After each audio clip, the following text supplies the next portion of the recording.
Hi, this is Celine Williams hosting for Ontario for Canada's Entrepreneur. My guest today is Jennie Coleman, president of Equifruit, North America's leading fair trade banana brand, and hashtag banana badass. Welcome, Jennie.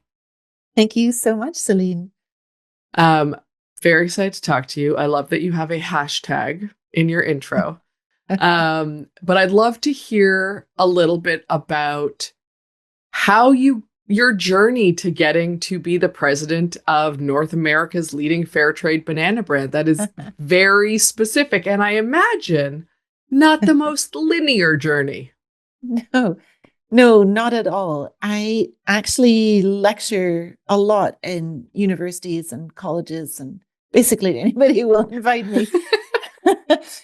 And I meet a lot of students who are, in fourth year and about to graduate and think that they have to have everything figured out by July 1st. And I'm like, oh, please just watch what life has for you, because my path is a winding river. And I feel like I didn't really know what I wanted to do until I was 43 when I bought Equifruit.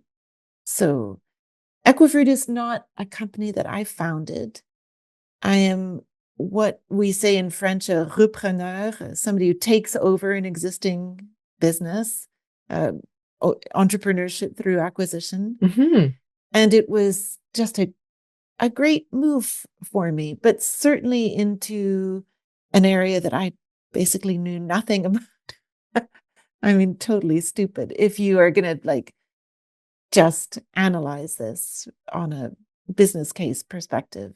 But little by little, I've made this very tiny company that I bought back in 2013 into, yeah, a market leader. And that's exciting. That is exciting. First off, I think that there's a lot to be learned from the whole concept of being, as you said in French, a repreneur, which I just realized I don't even know what that. There's got to be a word in English. I don't know what it I is, can't but think what it is. no, but I think there is. I think that's a path that scares people a lot. They think, oh my God, I need to have gajillions of dollars to invest, and I need to have like all of these things, and they don't actually explore that.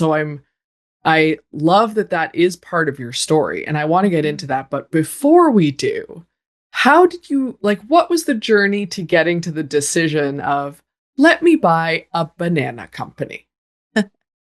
So I the sort of short term or the impetus before I bought the banana company was that I'm the mother of three children.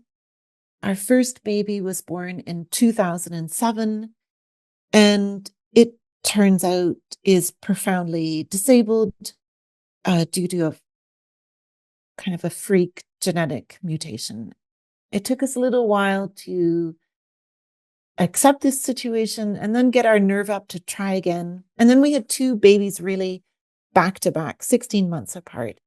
And when the third baby arrived in March of 2013, I just thought, I can't go back to my corporate job. I just Mm. can't do this. I can't balance the needs of Laura, our first child, with the needs of these other two children. Turns out that normal children, quote unquote, also have needs.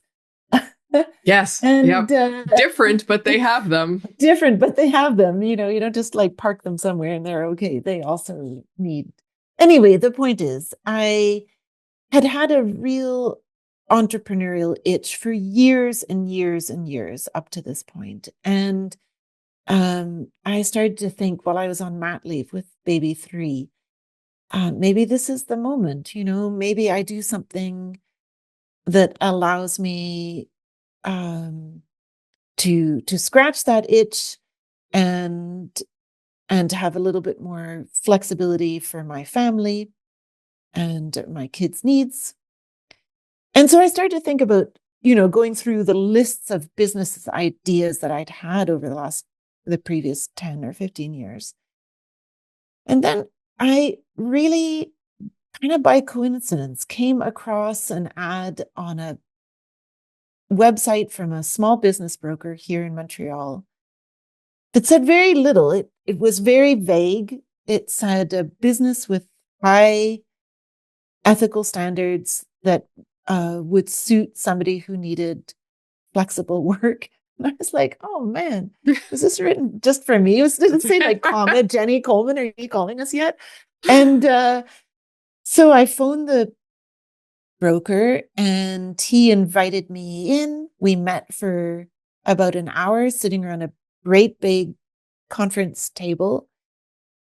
And it was kind of like a job interview. You know, he wanted to know who I was and what my background was and what my interests were and skills and also what my budget was, because as you've just alluded to, Celine, when you're making an acquisition, you are buying something. And then I guess I passed the test, and he had a manila folder that he slid across the boardroom table at me, and I opened that, and that's when I found out it was Equifruit. And I thought, oh, amazing fruit. Like who doesn't like fruit? It seems so accessible and immediate. I mean, I hope we all are consumers of fruit. You know, it wasn't like some super technical thing that I couldn't understand. And I should say that at this stage, I was coming out of nearly 12 years of employment at Bombardier. I'm not an engineer. And so many of my lunch conversations for 12 years had been like, what were you re-engineer this part of the train? And it was hard to get into that. You know, I was working in strategy and market analysis for the company.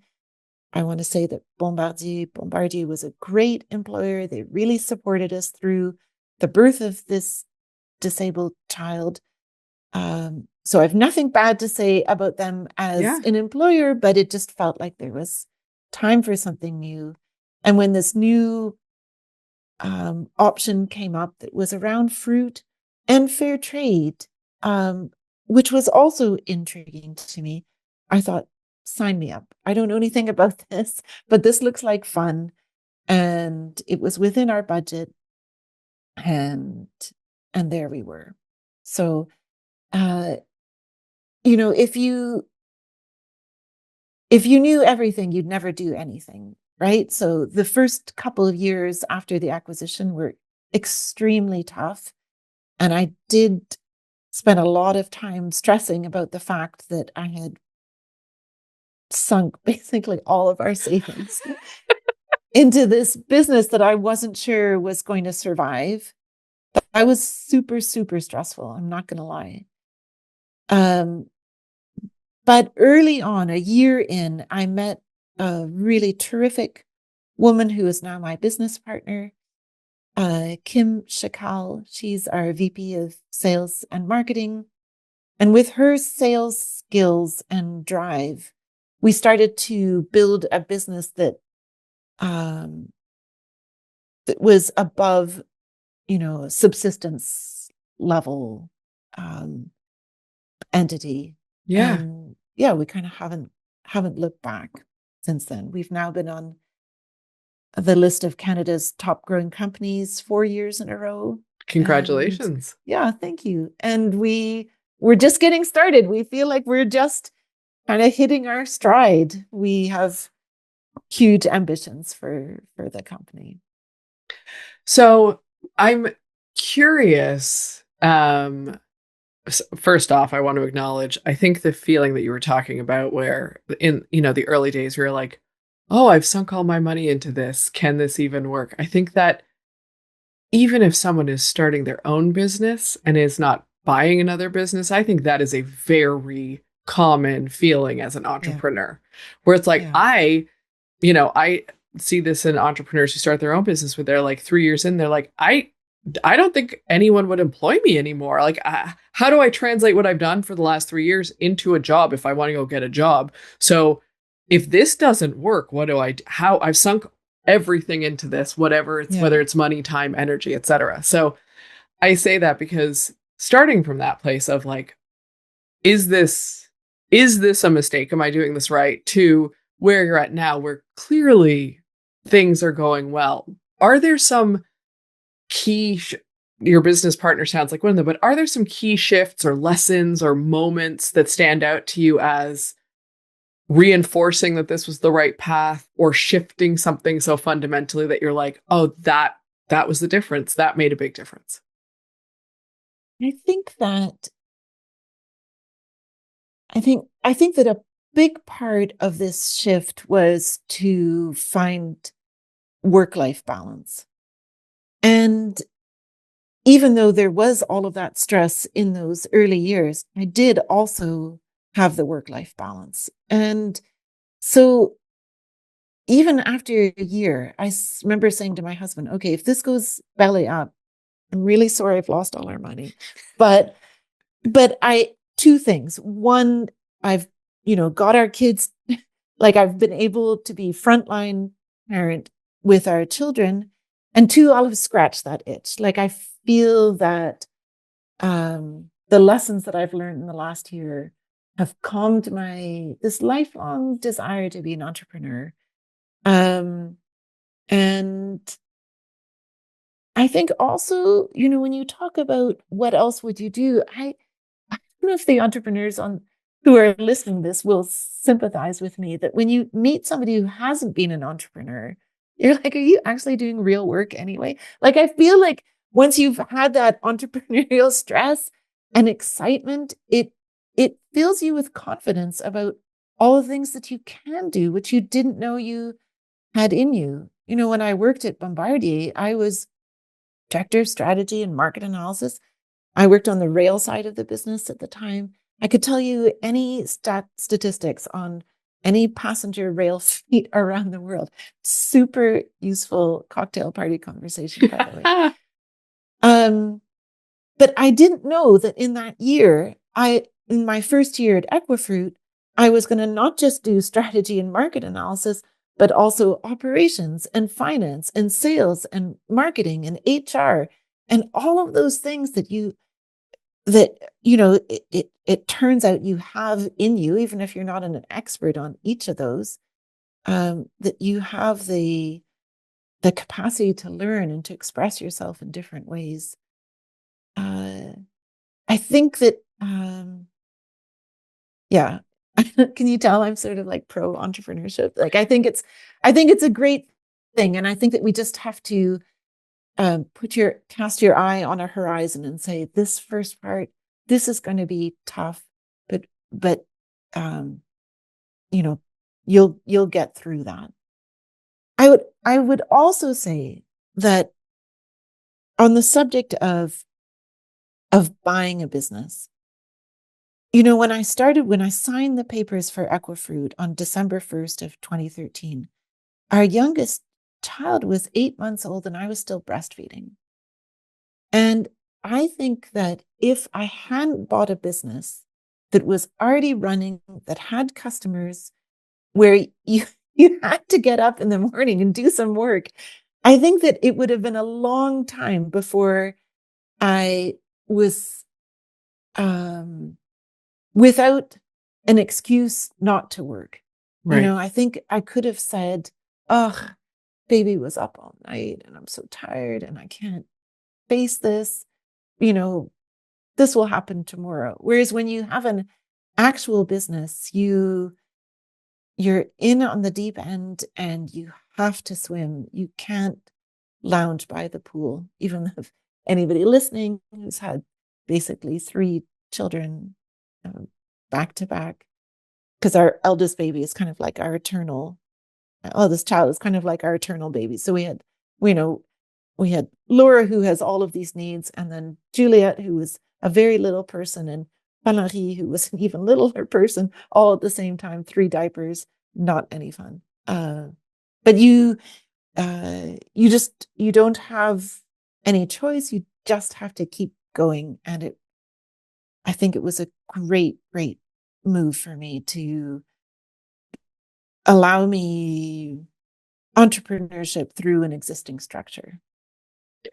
I think that's a really important reflection, because it is a different, and as someone who started a business and allegedly set up structures. I'm not saying the systems and structures in my business are perfect. They change all the time.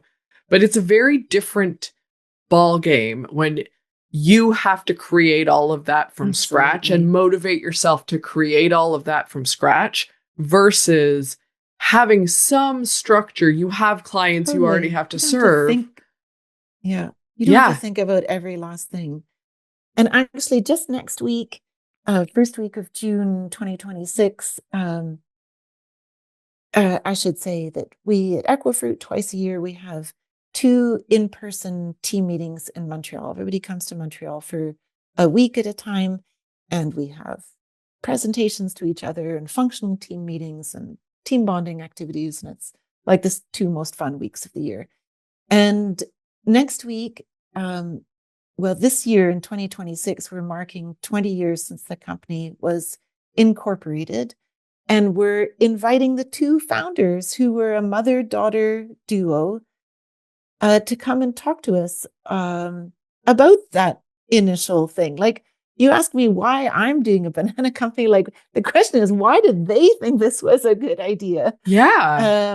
And I'm really looking forward to hearing that story because I haven't really talked to them since I bought the business in 2013. And I've wondered, how did you figure out the import process and how did you make those first connections with banana growers? And most of all, how did you open the market to a more expensive banana? Because under fair trade, we are trading the same Cavendish banana that you're going to buy at your grocery store under big banana brands you can probably all name, except that we are doing it within fair trade certification, which means that we are paying a higher price to growers to ensure safe working conditions, fair wages, environmental stewardship and protections. Uh, and it's really, really hard to do that when bananas are advertised everywhere as the lowest cost item in a grocery store. So, how did they convince that initial buyer to take 20 tons of fair trade organic bananas? I can't wait to find out. Yeah. I think that's very exciting. And I love that you're bringing them in to talk about some of that because you have lessons in the what you have done in growing Equifruit to where it's at today and will continue to grow it. And they are going to have very different lessons from the early stages of getting it to the Yeah. point where it was sellable. Yeah. Yeah. So as I say, the business was incorporated in 2006. The first load of bananas came in at the end of 2007. By load, I mean container full. Came into Montreal. So it took them all that time to kind of get themselves set up their supply chain, these commercial partners. And I think, though, that they were more interested in the fair than the trade, because fair trade is still business, right? It's just business within an ethical framework. But I think that they were more interested in the social impact, which of course is what gets me up in the morning. It's what I love. Global fair trade banana domination is our vision. That's what I'm in this for. But I'm still running a business. You still have to do all of that unglamorous stuff in the background to make the bananas actually get from point A to point B. So the daughter went back to university in 2010, and then the mom, her partner, I think, was retiring in 2013, and she sold me the business. She was done. And yeah, I think they're quite excited and proud of where I've taken the business, and that feels amazing. Yeah. And I can't wait for us to honor them as the people who really got this mission going all those years ago. It's going to be fun next week. Um, I am envious that I don't get to be there and see that and hear that conversation. Just so you know. And how have so in the 13 years, I guess it's been since Mhm. you bought the bit, that was me doing mental math for a That second. was amazing. Thank All you so right. much. Thank you. In the 13 years that since you've bought the business, which Yeah. it's, to everything that you said, to 5 seconds of research, anyone can find out how much it's grown, you know, all of the incredible accomplishments that you have under your belt. What have you, I'm going to say, done differently, but that it may not be differently. It might be something net new, right? It may not be, but like, where have the opportunities been? What has been some of the things where you're like, that's how we can grow? That's the difference maker. Because there is a baseline of, because it is, what you were saying about fair trade, it is fair trade. We're not suddenly going to get way cheaper bananas or undercut in that way, right? Which is, I think, how a lot of businesses traditionally have cut, right? You cut the people, you cut the costs. What you're talking about in fair trade, that's not the same thing. Mm. So I hope that, hopefully that makes sense. Sure. Like, where have those opportunities to grow come? What has been the difference or the change or the, ooh, we can do this, that you've seen as part of this? Yeah. So the world didn't need another banana company that was following the same tired business model of the last century, which is like, don't pay people well, don't don't give them good working conditions, don't care about the environment. We're maxed out on that business model. And so we present ourselves as an alternative to a new version, a sustainable version of the banana industry, which, trust me, if we're going to want to keep eating bananas in a generation, we're going to have to move to, because who out there in banana worker land is going to want to continue working for poverty wages? And anyway, who is going to be able to grow bananas if you haven't invested in soil health and all of these items that are part of the fair trade package? So really, I think what has helped us grow is this real moral clarity about what it is that we are doing. We are 100% fair trade. We are not trying to make a little bit more money, throwing in a load of non-fair trade fruit just to make a buck. That is not of interest to us. And that means that we have credibility in the marketplace for being the real deal. The large banana companies now, when they see a market opportunity, a bid that comes up where the supermarket is asking for pricing on fair trade, they can submit pricing on fair trade. But we're like, really? You want to have a partner who is both the cause of the problem and who's also presenting themselves as a solution? No, it doesn't work that way.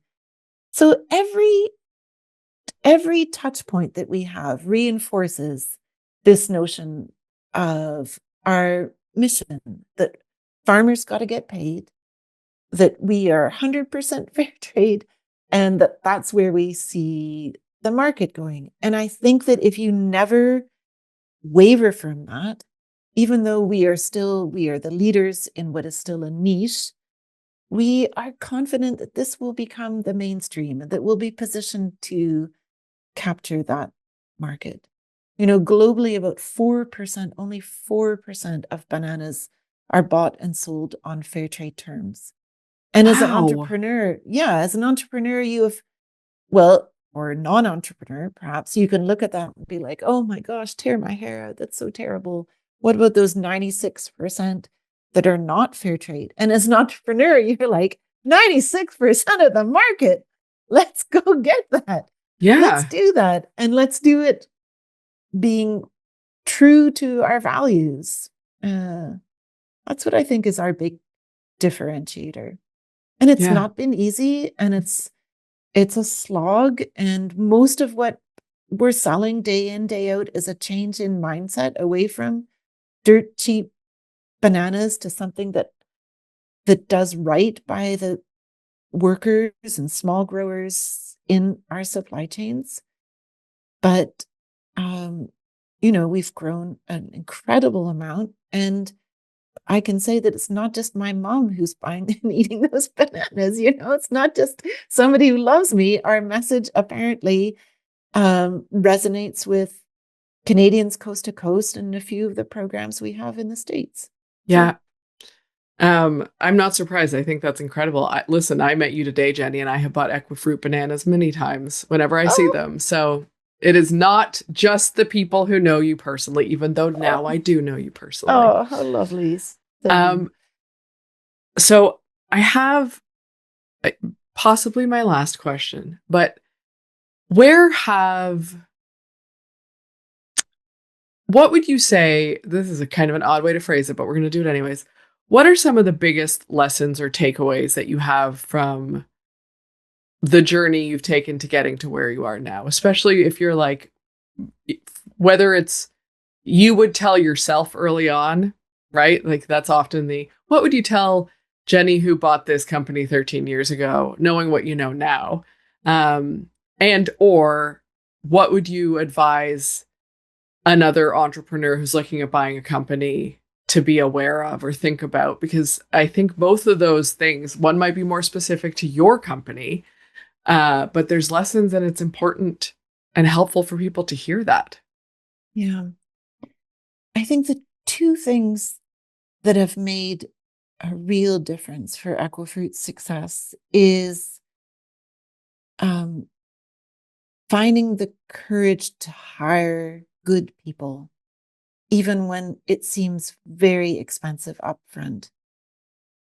When I bought the company, there was just one employee. She stayed with me for 10 years. After I bought the company, then I think she just got tired of bananas. But we're still in touch, and she still likes all of our stuff on socials and so on. But when I was first adding people to the team, honestly, most of the people who joined were willing to work at um, probably a below market rate because they were so invested in the mission. You can do that with a couple of people, but you can't build a business that way. And I don't remember what year this was, maybe in 2018, I finally hired an HR company to do a, market assessment or remuneration market study. And I, found the courage because it feels hard when your margins are already slim to say, okay, I'm going to give a chunk of that to other people.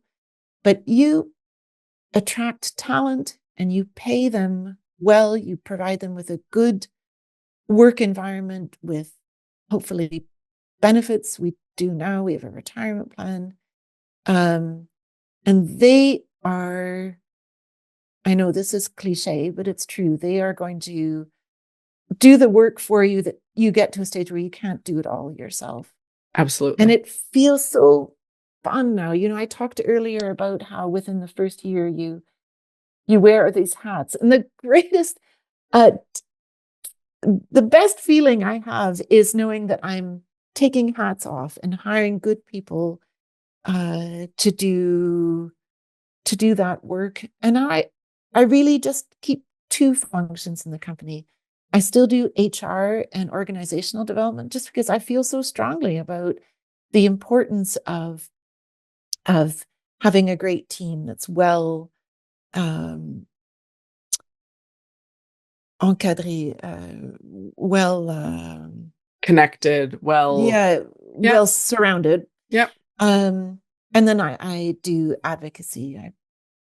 Talk, I do advocacy with politicians and with, you know, influential people in the food industry about the need for change in the way we buy and sell bananas. Yep. So that's the first thing that I would say is that it seems so scary, but investing in really good people will have a payoff. And the second is that in 2020, just after the pandemic hit, we decided to invest in a rebrand for the company. Before that, we'd been doing everything in-house. We'd built our own website and had this very odd social media. I mean, it wasn't odd. It's just that no two marketing touch points had the same look and feel. And when we kind of found our voice from a marketing and communications perspective, our sales went up a whole lot. So if you ever see anything Equifruit on any channel where packaging or website or socials or our business card or anything, it's always going to feel #banana badass. Yeah. It's badass to change the banana industry in the way that we're doing that. So that's how we have this banana badass. We want the world to know that we're doing important work. And you are doing important work. And I love that both of the pieces of advice were around investing in the right people and the right things, right? And consistency and branding and messaging, website. That is, you have a very external facing brand. People need to recognize that. So you can have a #banana badass, right? That's Yeah. how. So I think the lesson of investing in the right people and things, I think that's a really important lesson. And I appreciate you sharing that. Yeah. It Um, feels scary, but you got to do it. You just have to do it. Absolutely.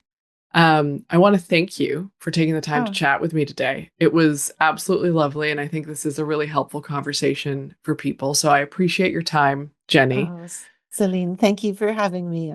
I hope A- that people will reach out or connect with me on LinkedIn or follow Equifruit on socials. I would love to hear from you. Absolutely. And, Equifruit has an Instagram page. You can follow it at Equifruit, or the website is equifruit.com. And that's EQUI fruit.com. I almost messed that up, but I got it.